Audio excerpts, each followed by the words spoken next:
होय रिपुनाशा नाम शत्रुहन वेद प्रकाशा। कवन सुकाज कठिन जग माई, जो नहीं होई तात तुम पाई। मंगल भवन अमंगल हारी, द्रवहु दशरथ अजूर बिहारी। दीन दयाल बिरद संभारी, हरहु नाथ मम संकट भारी।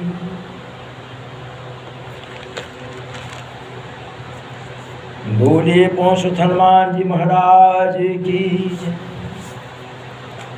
श्री राधे कृष्ण गोपाल की जय। श्री सीताराम महाराज की जय। पौंसुत हनुमान जी महाराज की जय। आदि शक्ति भवानी माता की जय। शंकर शंभु कैलाशपति महादेव की जय। हर हर हर महादेव।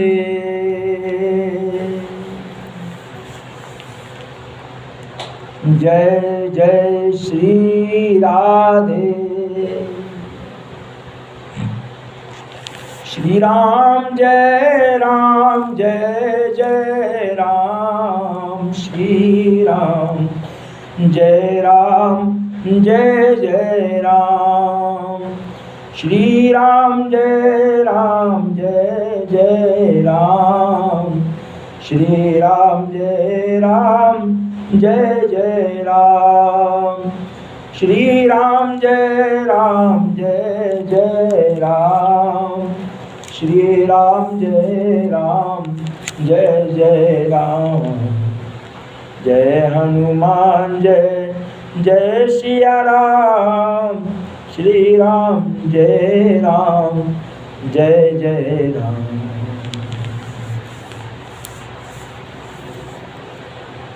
बोलिए श्री सीताराम भगवान की जय।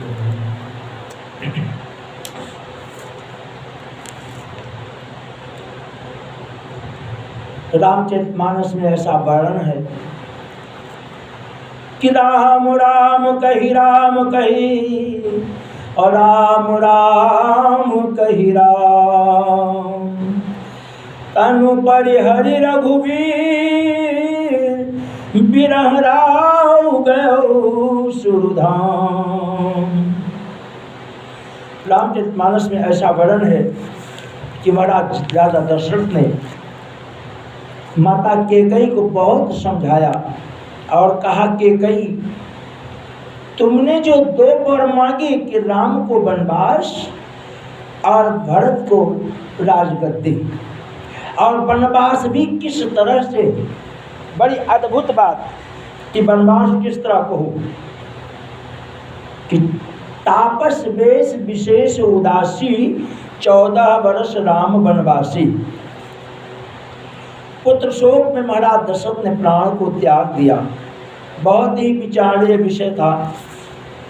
श्री राम जी विचार करते हैं कि यदि मैं वन को ना जाऊं तो पिता की आज्ञा का उल्लंघन हो, मुझे दोष लगे, और उधर महाराज दशरथ संकट में है। क्या संकट में है कि माता कैकेयी को वरदान दे दिया है कि राम वन को जाएं, वन कानन राजू, और भरत का राज्याभिषेक हो। तो अगर मैं वन को ना जाऊं तो दोनों भाइयों में विवाद हो, और अगर वन को जाऊं तो पिता दुखी है। पर शास्त्र प्रगति के अनुसार असमंजस में है राम। उसी वक्त बाबा भोलेनाथ उपस्थित होते हैं। बाबा भोलेनाथ किसको दिखाई पड़ते हैं? एक तो भगवान राम को दिखाई पड़ते हैं, और दूसरे किसको दिखाई पड़ते हैं? करुण पुकार करते हैं महाराज दशरथ कि भगवान, ऐसी विषम परिस्थिति में मैं क्या करूं, मेरे समझ में नहीं आ रहा कि करूं तो क्या करूं।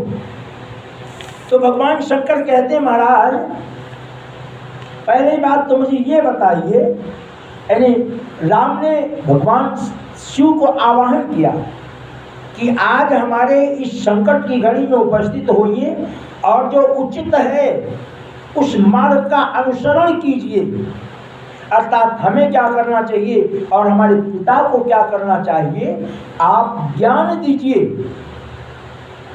तो बाबा भोलेनाथ उपस्थित हुए और उपस्थित हुए तो बाबा भोलेनाथ ने पहला प्रश्न किया। किससे पहला प्रश्न किया? महाराज दशरथ से। कहा राजन, आप मुझे एक बात यह बताइए कि राम वन में जाएं कि नहीं जाएं, क्या विचार है आपका, ये बता दीजिए।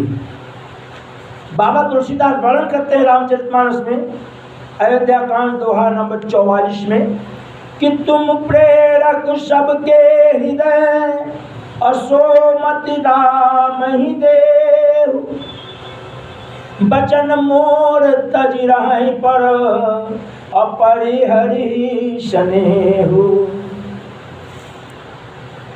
अजस हो जग सुजस श्मशाओ, नरक परो बर सुरपुर जाओ, सब दुख दुसह महामोही, अलोचन ओट राम जन होई। महाराज दशरथ कहते हैं बाबा भोलेनाथ, तुम प्रेरक सबके हृदय सोमत राम ही देव, क्या करूं मैं, मुझे सलाह दीजिए, मुझे मेरी अज्ञानता को दूर कीजिए। तो भगवान शिव कहते हैं कि तुम प्रेरक सबके हृदय, राजन तुम सभी के लिए प्रेरणा हो, अर्थात अगर आज जो बोल दोगे वही हमेशा के लिए रास्ता बन जाएगा। क्यों रास्ता बन जाएगा? कि रघुकुल रीति सदा चली आई, प्राण जाहि पर बचन न जाई।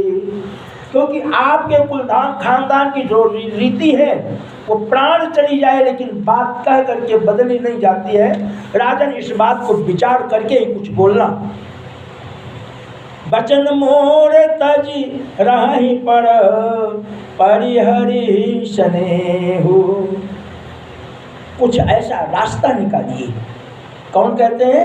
महाराज दशरथ कहते हैं, भगवान शंकर से कहते हैं कि कुछ ऐसा रास्ता निकालिए कि बचन मोर तज रहे पर, कि मेरा बचन भी रह जाए और सब कुछ कुशल भी रहे। हर समझदार आदमी भगवान से यही मांगता है। लेकिन कैकेयी और कौशल्या और सुमित्रा को भगवान शंकर नहीं दिख रहे, राम को दिख रहे हैं, लेकिन राम वहाँ भी है नहीं। अभी वहाँ केवल कैकेयी हैं और वहाँ दशरथ है और कोई नहीं है। अजस हो जग सुजस न साओ, क्या बोलते हैं राजा कि चाहे मुझे लोग अपजस दें, चाहे सारा संसार मेरा त्याग कर दे, नरक पड़ो बहु सुरपुर जाऊं, मुझे ये इच्छा नहीं है कि हम सुरपुर में जाएं अर्थात देवलोक को जाएं, भले ही मैं नरक में चले जाऊं, सब दुख दुसह सहाऊं। संसार में जितने बड़े से बड़ा दुख है सारे दुखों को मैं सहने के लिए तैयार हूं, लेकिन लोचन होत राम जनियु, लेकिन लोचन माने नेत्र, देखता हुआ नेत्र, लेकिन राम मेरे नेत्रों से दूर ना जाए। चाहे मुझे कुछ भी कहें मुझे मंजूर है, चाहे संसार में जस हो चाहे अपजस हो, चाहे नरक में जाऊं चाहे स्वर्ग में जाऊं, और चाहे अनेक प्रकार के दुख मुझे सहने पड़े, पर मैं राम मेरी दृष्टि के सामने ही रहे। भगवान शंकर ने संकेत किया कि राजा अपने पूर्वजों की तरफ ध्यान दो एवं अपने द्वारा कैकेयी को दिए गए 2 वचन को याद करो।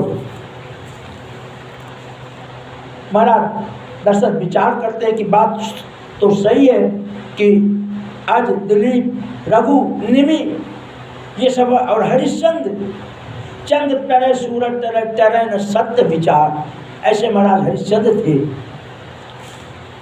तो भगवान शंकर ने ज्ञान दिया कि आपने मुझसे पूछा है कि आपके संकट को कैसे दूर किया जा सकता है, मैं आपको सलाह दे रहा हूँ कि सबसे पहले आप अपने पूर्वजों की तरफ देखिए कि उनका जीवन कैसा था। उन्होंने हर तरह के संकटों को झेलते हुए अपनी जबान की रक्षा की है। राजन, अगर उन्होंने हर संकट को झेलकर अपनी जबान की रक्षा की है तो आपका नैतिक कर्तव्य बनता है कि राम वन में जाएं, अवश्य वन में जाएं। और एक बात कि तुमने पहले वचन दिया था कि तुमसे जो संतान पैदा होगी वही राजगद्दी का मालिक बनेगा। राजन, आपने एक एक नहीं 2 वरदान आपने दिया था और एक वरदान आपने वहां दे दिया था कैकेयी के साथ विवाह करने के पहले। कैकेयी ने भी प्रतिज्ञा कर दिया था कि मेरी ही संतान राजा बनेगी वरना अयोध्या का विनाश हो जाएगा और तब हम आपके साथ विवाह करेंगे। कैकेयी ने भी प्रतिज्ञा कर लिया था। और आज कैकेयी क्या कहती है कि नहीं हर जन्म भरब बरु जाई और जियत न करब सेवति सेवकाई। महाराज दशरथ से साफ साफ कह दिया कि अपने मायके चली जाऊंगी, वहां सुख दुख झेल के रह जाऊंगी, लेकिन जो हमारी शवत है अर्थात सुमित्रा और कौशल्या, मैं उनके साथ रहने के लिए बर्दाश्त नहीं करूंगी जब तक मेरा बेटा राजगद्दी पर ना बैठे। महाराज दशरथ ने नेत्र बंद कर दिया। एक दृष्टि देखते हैं, जैसे बाबा भोलेनाथ ने पूछा और कहा कि आपके पूर्वजों की तरफ ध्यान दो, तो महाराज दशरथ विचार करते हैं। गोस्वामी जी कहते हैं कि असमन गुण राहु नहीं बोला, पीपर पात सरिस मन डोला। बिल्कुल हवा नहीं चली, वायु बिल्कुल बंद रहे, लेकिन पीपल एक ऐसा वृक्ष है कि उसके पत्ते फिर भी फड़फड़ाते रहते हैं। तो रामचरितमानस में बाग गोस्वामी जी कहते हैं कि असमन गुण राव नहीं बोला। महाराज बाबा भोलेनाथ के कहने से कि आप अपने पूर्वजों की तरफ देखिए कि आपके पितरों ने क्या क्या काम किया है, उसका निरीक्षण कीजिए और फिर कुछ काम कीजिए। अच्छा क्या है, बुरा क्या, पहले सोच लीजिए। तो राजा अपने मन में विचार करते हैं, कुछ बोलते नहीं है, और लेकिन उनका मन स्थिर नहीं है। मतलब सैया पर पड़े हैं लेकिन उनका मन स्थिर नहीं है। कभी राम के मोह में जाते हैं, कभी परिवार के मोह में जाते हैं, कभी कैकेयी को दिए गए वचन की तरफ जाते हैं, और कभी राजा कहाँ जाते हैं, अपने पूर्वजों के द्वारा किए गए कर्म की तरफ जाते हैं। पहले मन में था कि राम वन में ना जाएं, पर जब अपने पितरों की तरफ ध्यान दिया तो मन बदल गया, मन बदल गया।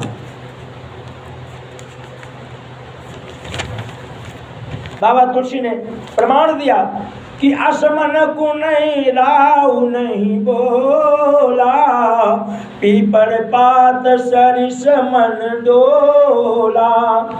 इसका मतलब कि ये राजा का मन पहले श्री राम को वन भेजने का नहीं था, पर राजा हरिश्चंद्र निमि रघुवंश दिलीप आदि के बारे में विचार किया तो मन में निश्चय कर लिया कि किसी ने कहा कि तो बोलना चाहिए था। अगर किसी ने कहा तो बोलना चाहिए था। क्या बोलना चाहिए था? कि राम वन को जाओ। क्यों वन को जाओ?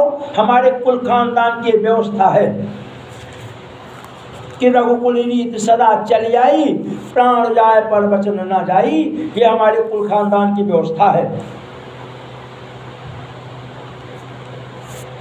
मौनम स्वीकार लक्षणम। भगवान शंकर सन्मुख खड़े हैं और स्पष्ट कर रहे हैं कि आप अपने पूर्वजों के काम को निरीक्षण करो, ध्यान दो उस तरफ, वो क्या कर गए उसको देख करके निर्णय ले लो। तो महाराज दशरथ एक टकटकी लगाए शिव जी की तरफ देख रहे हैं। मौनम स्वीकार लक्षण, ऐसा शास्त्र कहते हैं। कहते कि यहाँ एक प्रश्न उठता है कि जब राजा ने स्वीकृति दी तो मृत्यु क्यों हुई। एक प्रश्न उठता है कि महाराज दशरथ ने जब यह कह दिया कि मौनम स्वीकार लक्षण, अर्थात ठीक है राम वन को जाए, तो जब राम वन को जाए ये राजा ने स्वीकृति दे दी तो राजा की मृत्यु क्यों हुई? पंडित जैसे राजा की मृत्यु क्यों हुई? मृत्यु नहीं होनी चाहिए थी, क्योंकि भगवान शंकर ने कहा कि मैं समझ गया कि राम वन को जाएं, और भगवान शंकर एवं मस्तु कह करके चले गए। राजा दशरथ टकटकी लगाए देख रहे हैं कि राम जी राजा दशरथ को प्रणाम कर, इतने में राम जी भी वहाँ उपस्थित हो गए। भगवान राम थोड़ा अंधकार में खड़े थे, वो एक तरफ भगवान शंकर को प्रेरित कर रहे थे कि थोड़ा सा और मेरे पिता की तरफ थोड़ा और दबाव दीजिए, इनके थोड़ा और ज्ञान दीजिए। इस समय ये कैकेयी माता के मोह में हैं और उनके मोह के साथ मेरे मोह में है, पुत्र मोह में है, और जो समाज और धर्म के लिए गलत है। तो हे बाबा भोलेनाथ, राम जी कहते हैं कि आप थोड़ा मेरा और सहयोग कीजिए, बस आप थोड़ा सहयोग कीजिए और हम चल पड़े बैरागी बन करके। तो राम जी उपस्थित हो गए। इधर बाबा भोलेनाथ गए वहाँ से और उधर राम जी उपस्थित हो गए। तो राम जी सबसे पहले कहाँ गए? कौशल्या के पास गए। उसी समय राम जी विचार करते हैं कि पिता का प्रेम तो मुझ में है, पर यदि मैं यहाँ कुछ देर और रुका तो माता कैकेयी कुछ और ना बोल दें, जो पिता को और अधिक दुख दे। माता कैकेयी ने बहुत कुछ बोला। माता कैकेयी ने क्या कहा? क्या समझ रहे थे हम कोई आलू और सब्जी टमाटर मांगेंगे क्या आपसे 2 वरदान में? क्या समझ रहे थे कि क्या मांगेंगी कैकेयी? कोई आलू टमाटर थोड़ी हमको मांगना था। आपने क्या समझ करके 2 वरदान दिया था और आज मुकर रहे हो?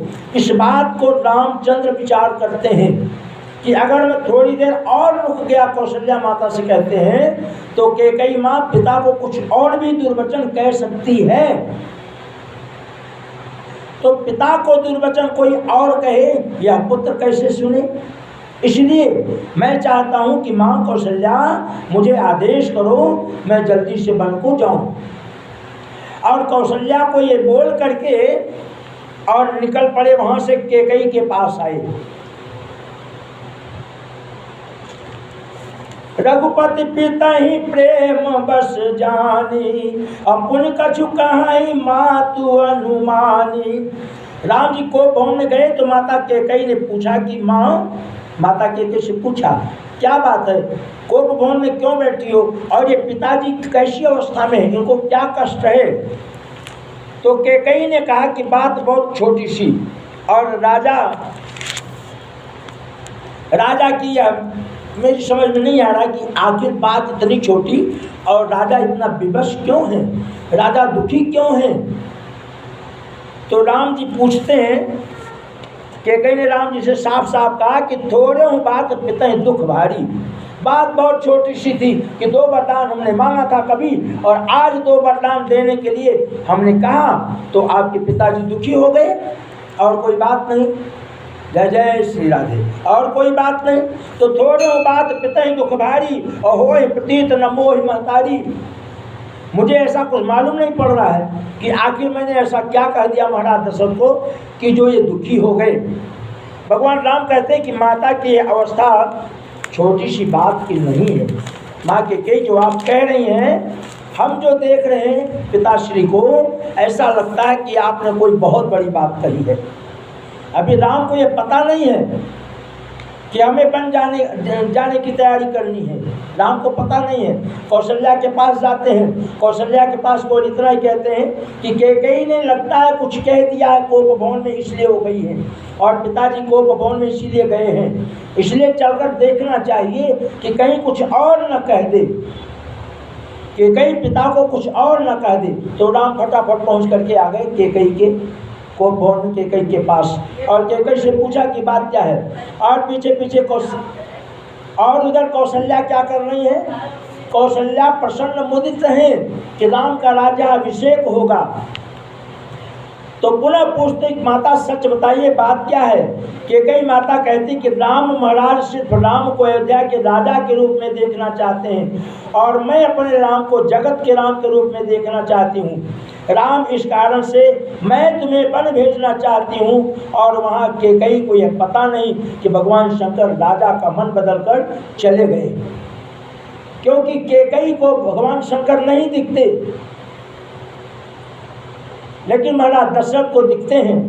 भगवान शंकर कोप भवन में प्रवेश किए तो उस समय महाराज दशरथ आर्द्र भाव से भगवान को पुकार रहे थे कि बाबा भोलेनाथ मुझे ज्ञान दीजिए कि मैं क्या करूं।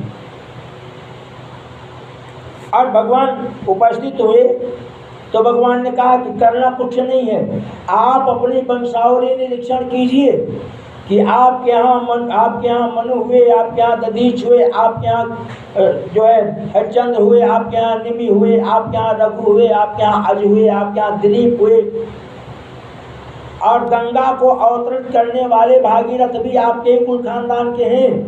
तो आप इनके चरित्र को देखिए और फिर आप निर्णय ले लीजिए कि आपको क्या करना चाहिए। क्यों चरित्र को देखिए? इसलिए देखिए कि रघुकुल रीत सदा चले आई, प्राण जाए पर वचन न जाई। आपके कुल खानदान की ये रीति है। और महाराज क्रोध पाप के मूल, कैकेयी ने क्रोध किया है। अब आप भी अगर क्रोध करोगे तो बात बिगड़ जाएगी, इसलिए क्रोध करने की जरूरत नहीं है। ये बात महाराज दशरथ और बाबा भोलेनाथ में हो रही है। क्यों? भगवान राम ने बाबा भोलेनाथ का आवाहन किया कि आज विषम परिस्थिति है अयोध्या में, आप उपस्थित होइए और सही मार्गदर्शन कीजिए। तो सीधे कोप भवन में बाबा भोलेनाथ पहुंच गए। तो कैकेयी को नहीं देखते। क्यों नहीं दिखते? क्योंकि कैकेयी क्रोध में है।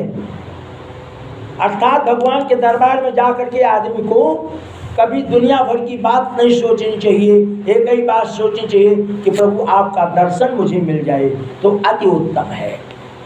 हे श्री हरि, हे केशव, हे माधव, हे मधुसूदन, हे नारायण, हे देवादिदेव शंकर शंभु कैलाशपति देवों के देव महादेव काशी के विश्वनाथ, त्राहि माम शरणम, आपका दर्शन मुझे चाहिए और कुछ नहीं चाहिए।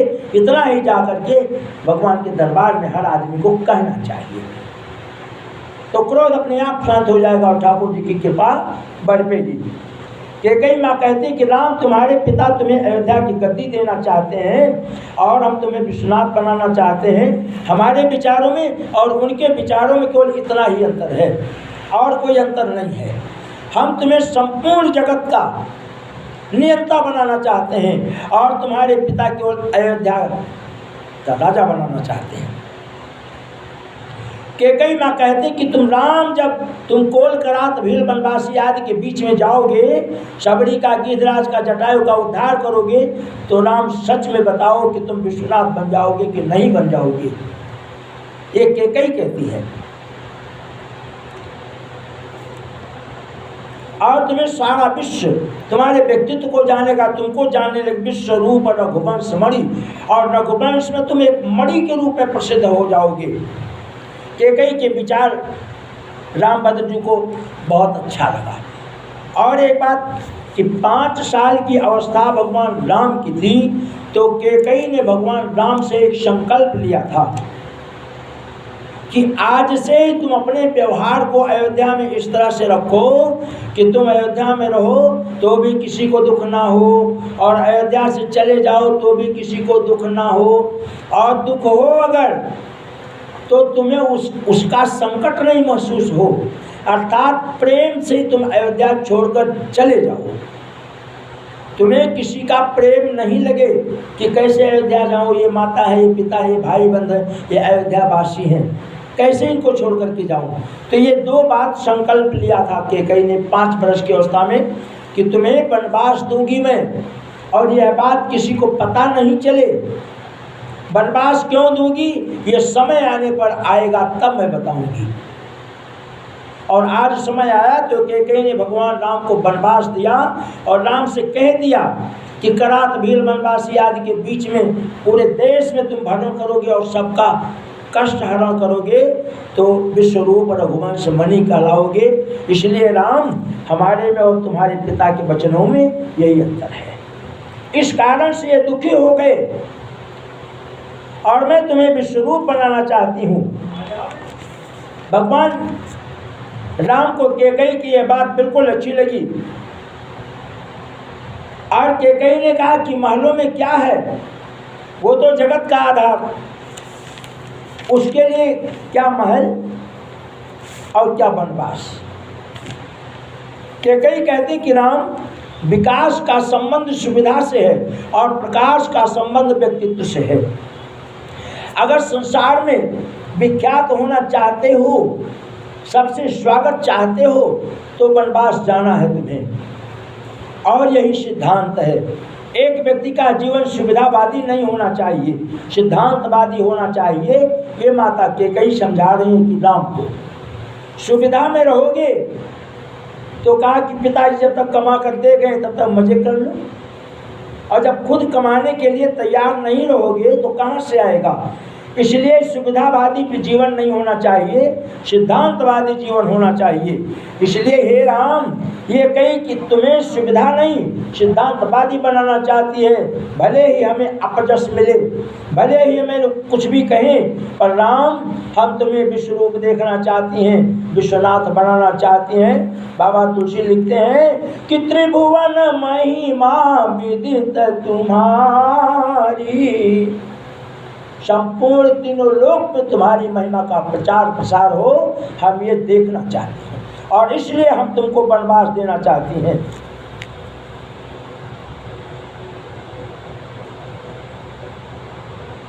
ये रही भगवान विश्वनाथ पर कैकेयी की कृपा, जिसका परिणाम आज राम के बिना कुछ है नहीं। कैकेयी ने अपजस को स्वीकार किया और राम का वनवास हुआ और भगवान राम विश्वनाथ कर रहे। इस बात को सुनकर के राम जी कैकेयी माँ के चरणों में प्रणाम करके माता कौशल्या के भवन में पुनः गए। अब देखिए रामचरितमानस में बाबा तुलसीदास वर्णन करते हैं कि अब कहाँ चाहिए कि दोनों मात्र शक्तियों को विरोध करना चाहिए। कुछ लगा के यहाँ रख दीजिए ना, वहाँ से दीपक ले लीजिए यहाँ। हाँ हाँ नहीं, यहाँ एकादशी है ना, वहाँ रखिए। लेकिन बाबा तुलसी वर्णन करते हैं कि तीनों मात्र शक्तियों की स्थिति यह देखना है कि तीनों में विरोध होता है या संतुलन बनता है। ऐसी परिस्थिति में कौशल्या जो कार्य करके राजवंश की महिमा बढ़ाती हैं, हर मात्र शक्ति को अपने समय आने पर अपने को समर्पण भाव से देखना चाहिए और वही करना चाहिए जिससे घर की महिमा बढ़े। भगवान राम जो कौशल्या के भवन में पहुंचे, कौशल्या ने कहा कि बेटा राम, आज तुम्हारा राजा अभिषेक होना है। हाँ वही दीपक है, 2-3 दीपक लगा दीजिए। कौशल्या कहती है कि राम, आज तुम्हारा राजा अभिषेक है, इसलिए बेटा तुम स्नान वगैरह कर लो, हड्डियों से अभिषेक हो जाए, उपटन वगैरह लग जाए और दुग्धा अभिषेक होना है। और रघुवंशियों में कुछ विशेष देर तक चलता है, इसलिए जाओ कुछ फल और दूध ले लो। तात जाऊं बलि बेगी नहाऊं, जो मन भाव मधुर फल खाऊं। कौशल्या राम से कहती हैं कि कहीं से बात करने के बाद राम पहुंचे कौशल्या के महल में और माता कौशल्या को प्रणाम किया और पूछा। तो कौशल्या ने कहा कि राम जाइए, रामभद्र आप स्नान कीजिए और स्नान करने के बाद कुछ फल और दूध ले लीजिए। क्यों ले लीजिए? आज आपका दुग्धा अभिषेक होगा, राजा अभिषेक होगा और उसमें सुबह से लेकर के शाम तक टाइम लग जाता है, इसलिए कुछ फल दूध ले लीजिए। तो राम माता कौशल्या को प्रणाम करके कहते हैं कि माता,